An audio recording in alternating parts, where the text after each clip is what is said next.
من لە زانکۆی سلێمانیم لەبەر ئەوەی کە کۆتاڕۆژی سکۆڵی فیزیای پزیشکی لێرە ئەمڕۆ بەڕێوە دەچێت و لە ئەم سکۆڵە یان باشتر بڵم لەم کۆنفرانسە زانستیەدا ژمارەیەک پسپۆر هەروەها ژمارەیەک کەسی قسەکەر هەم ناوخۆیی هەم بیانی لێرە ئامادە بوون وتارەکانی خۆیان پێشکەش ئەکەن هەر ئێستا هاوکات لەگەڵ قسەکانی من ئێوەلانەی دەنگی یەکێک لە قسەکەرەکان گوێتان لێبێت کە کەسێکی بیانیە لەسەر یەکێک لە بابەتە پێوەستارەکان بە فیزیای پزیشکیەوە وتاری خۆی پێشکەش دەکات هەوڵە درێت ئەوەی کە لێرە باس ئەکرێت خزمەتێک بکات بە هەم دەستنیشانکردن و هەم چارەسەرکردنی پرۆسەی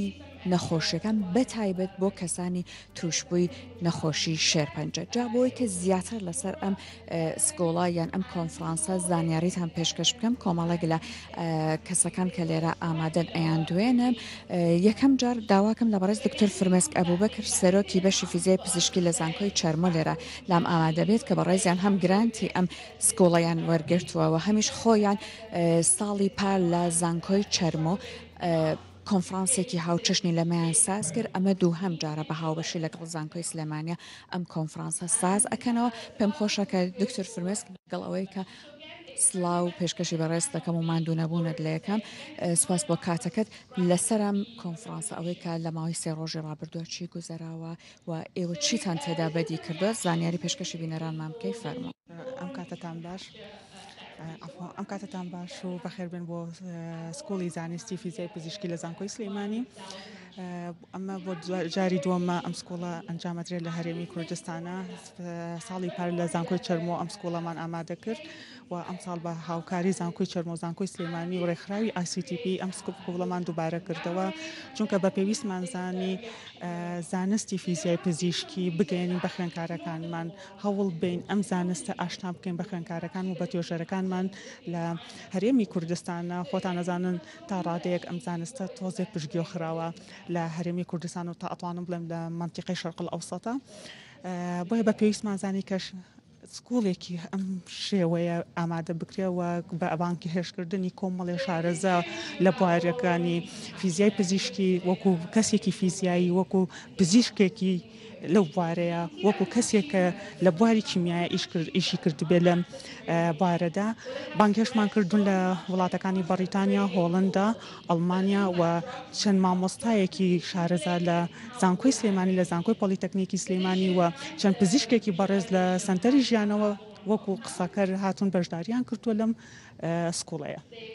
دکتۆر فرمێسک ئەزمموی ساڵی زانکۆی چەرمۆ چی بەیەوەوێت؟ ئەزمموی زانگ بڵێن ئەو ئەزمموی کە چەرمۆ پێی بەخشیم بۆ من ئەزمموونێکی زۆر تازەیە بەڵام فێری خۆراگری کردم فێری ئەوەی کردم چۆن بتوانم هاوکارەکانم کەم یان هاوکاری مامۆستایان و خوێندکارانم بکەم لەبەرەوەی ئێمە فیزیای سکوڵی فیزیای پزیشکیمان هەیە ئەفۆ بڵێن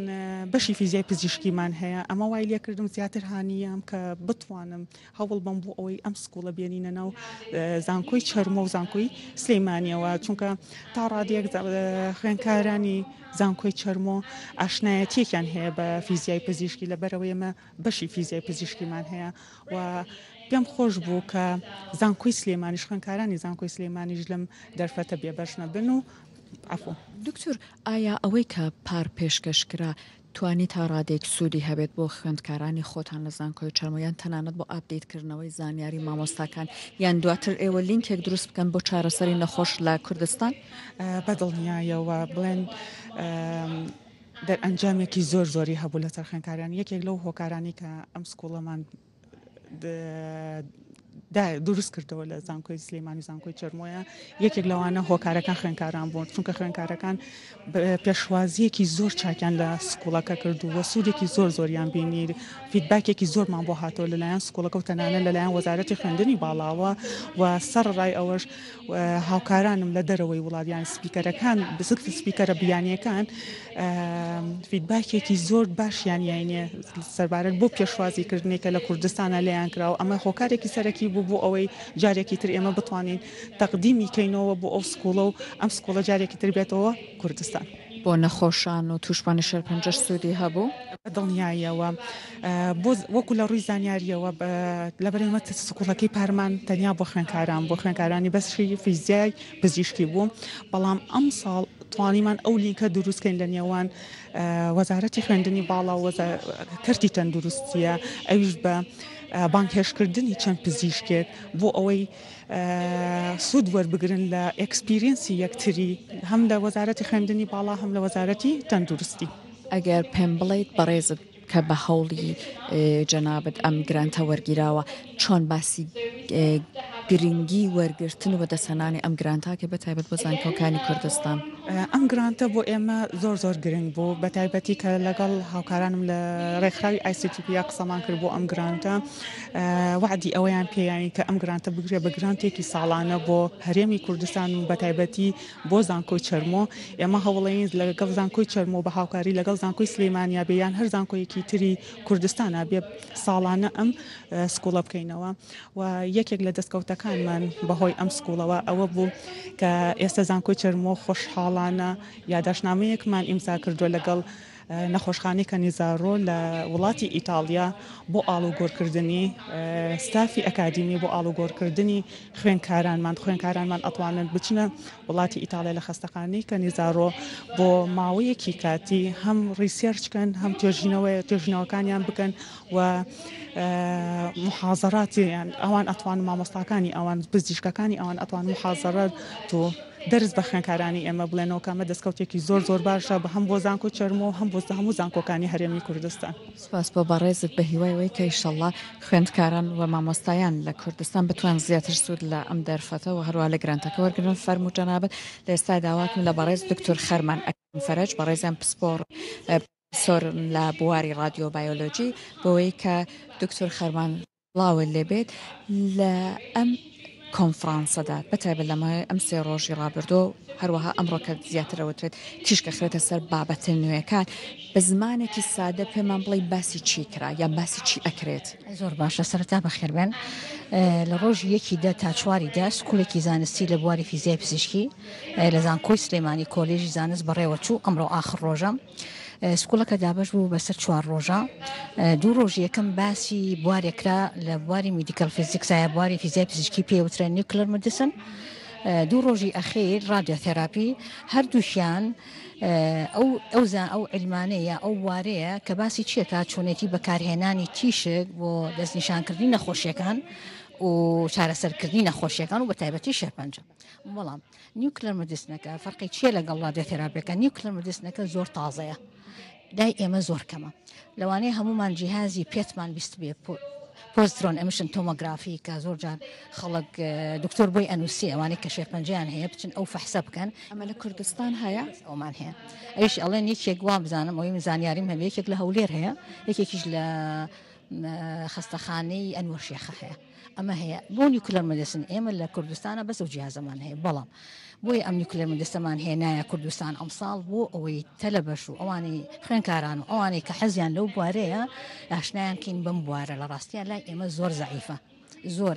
بەشی رادیۆتێراپیەکە لە بەرەوەی سەنتەری ژیانەوەمان هەیە ئێستا چالاکانە چارەسەری شێرپەنجە بەشتیشکە کرێت ئەو 2 ڕۆژەی ئەخیریش ئەوانیش هەر تەکنیکە تازەکانی دەرەوە تەکنیکی تازەش لای ئێمە هەیە بەس تەکنیکە هەر تازەکان عرضکراو بە خۆشحاڵیشەوە سەنتەری ژیانەوە بە سیمیناری بە قووەت ئەو باسی سنتەرەکەی خۆیان بۆ کردین کە چۆن ئێستا ئەوانیش چارەسەری نەخۆشیەکانی شێرپەنجە بە هینەکان بە تیشکەکان شتێکی زۆر باش بوو طبعاً بیرشمان نەچێ ئەم با بڵێن سکوڵە کێ بەشداری کردووە زیاتر بۆ خوێنکاران بوو خوێنکارانی کێ ئەمە شمولەکە بەشی فیزیا بایۆلۆجی کیمیا لەگەڵ پزیشکیەکان ئێمە پێشەوە ئەلانێکمان بۆ کردووە تا 200 تەلەبە تقریبا 170 تەلەبە ناوی خۆیان نووسی بوو بە خۆشحاڵیەوە ڕۆژانە لە 100 تەلەبە زیاتر جوودیان هەبوو لەگەڵ ئەوانەی کشکە مامۆستا و تازە تەخەڕوجیان کرد و خوێنکارەکانی خۆم کە پار لە 4 بوون هەمووی هاتوونەتەوە ئەمساڵ خوێندکارێکی بەڕێزیشت لێرە هەروەتار پێشکەشەکە وایە من ئەمساڵ تەمان من اختصاصەکەم رادیۆ بایۆلۆژی ئەمەی کە لێرە پێشکرانی نیوکلر مدیسن و رادیۆتێراپیە بەڵام خوێندکارێکی دکتۆرام هەیە لە رادیۆتێراپیا بە خۆشحاڵیە 2 سیمیناری بە قوتی لەو بوارە تەقدیم کرد زۆر سپاس دەکەم باس لە ئەوە کرا کە سەنتەری لەرە ئامادەیان هەیە بە کورتی داواکەم لە بەڕێز کاک هاوبیر مەرغ غەفور پسپۆر لە بواری فیزیای پزیشکی بۆی کەسی ئەوەمان بۆ کات کاک هاوبیر کە تا چەند بەڕاستی ئەکرێت ئەوەی لێرا باسەکرێت بە شێوەی زانستی ئەوان لە سنتەرەکەی خۆیان بە شێوەی کردداری سوودی لێ ببینن کاک هاوبیر بەڕێوەچوونی کۆنفرانسی لەم چەشنەوە ئێوەش تازەگەریەک ئابدەیت بوونێک لە تەکنیکی چارەسەری بن جێگەی خۆشحاڵیە کردنەوەی سکۆڵێکی زانستی گرنگ ئەتوانم بڵم گرنگێکی تایبەتی هەیە بۆ سنتەری بۆ هەموو ناوەندە تەندروستیەکان چونکە ئەمە ئەم سکوڵی کە کراوەتەوە بە هەماهەنگی بووە ئێمە 4 سپیکەرمان لە سنتەری ژیانەوە بەشداری کردووە لە وتنەوەی سکوڵەکە لێرە و بۆ خۆی بەدەستێنانی گرانتێکی نێودەوڵەتی ئاوا لە ناوەندێکی ئەکادمی گرنگی وەکو ICTPەوە هێنانی بۆ سلێمانی گرنگێکی تایبەتی خۆی هەیە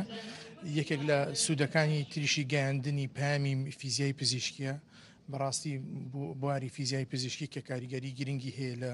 تەشخیصکردنی سەرەتانی و چارەسەرکردنی شێرپەنجە بوونی ئەم بابەتە زانستیە گرنگیانە و ئەبدەیت گەیاندنی تازەترین بابەتەکان لەم بوارەدا زۆر گرنگەیە یەکێک لەو گرنگانەی تریش ئەوەیە کە هەماهەنگی هەبێت لە بینی پسپۆرانی دەرەوە ناوە لەو گرنگانەی تریش ئەوەیە کە هەماهەنگی هەبێت لە بینی زانکۆی چەرمە و زانکۆی سلێمانی وە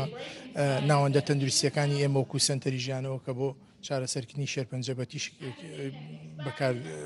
ئیش دەکەین و نەخۆش چارەسەر دەکەین بۆیە ئەو چوار گرنگی کە بۆ بەڕێستانم باس کرد کاریگەری گرنگی هەیە لە بەرەو پێش چوونی بواری فیزیای پزیشکی کە بوارێکە بەڕاستی بەداخەوە لای خۆمان زۆر نەناسراوە یان زۆر بڵاو نەبووتە وەکو تەخەسوس لەبەر ئەوە ئێمە زۆرمان پێخۆشە و بە هیوای ئەوەین کە کاری باشتر و سکۆڵی باشتر بکرێتەوە بۆ خزمەتکردنی نەخۆشانی شێرپەنجە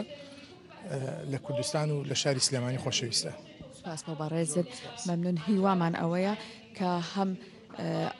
بەڕێوەچوونی کۆنفرانسی زانستی لەم چەشنە بتوانێت خزمەت بکات بە چارەسەرکردنی تووشبوانی شێرپەنجە و هەمیش ئیشەڵا ئەوەی کە لێرە ئەگوزارێت زۆر بە ئاسانی بگوازرێتەوە بۆ ئەم سنتەرانە هەم لە ڕووی سوودوەرگرتن لە زانستەکە هەم ئاشنابوون و بەکارهێنانی ئامێرە پزیشکیە سەردەمیە و نوێیەکان من سوپاسیەوەکەمەوەی کە هەتا کوێستا لەگەڵم بوو